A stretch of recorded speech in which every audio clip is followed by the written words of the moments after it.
Upstart is not the first company to try to do what it does. Yeah.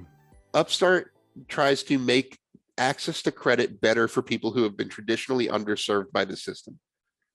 There have been a lot of companies who are going to revolutionize how we do credit. No one's done as well as Upstart has.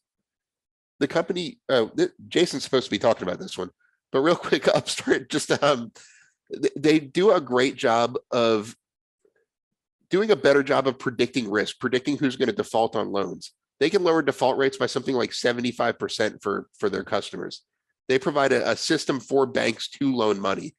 And they do it they can make it do better than FICO, which is kind of the gold standard. So with that, I'll let Jason talk about it. I don't want to steal Yeah, no, this. that's the key, right? Is that, I mean, how many times have we heard the story about the tech heads that decided to get into some other business because they were smarter and they could do something, and then it fails miserably.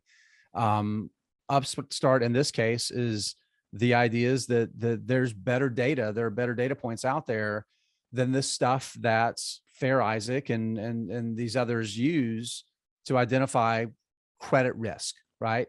And they're pointing to the fact that there are millions and millions of people in the United States alone that are essentially outside of the modern banking credit system, the way that we normally do things and build a credit history, and that nobody's really putting any focus on actually trying to evaluate accurately what is the true credit risk of these individuals. Number one, that's an equity issue, right? So you're excluding a massive number of people from credit access. You're charging them a premium, even though they're not necessarily a higher credit risk. And it creates an enormous opportunity, right? Enormous opportunity for the business that can crack that code to make a ton of money. And guys, I'll say this, it seems like they're doing it because you know what's happening?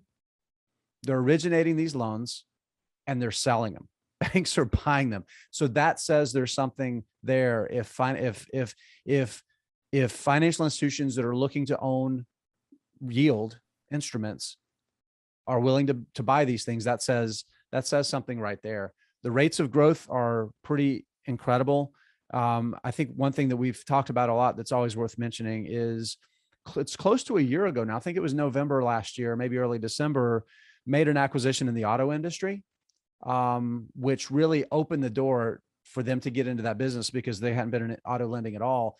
And if you think about name a more predatory lending environments than the used car industry, for example, it's very, very, very predatory. So breaking that barrier, I think is really powerful, and it's generated a lot of growth. I think 2.5 quarters into it, it's really looks like it's working. I like this business a tremendous amount.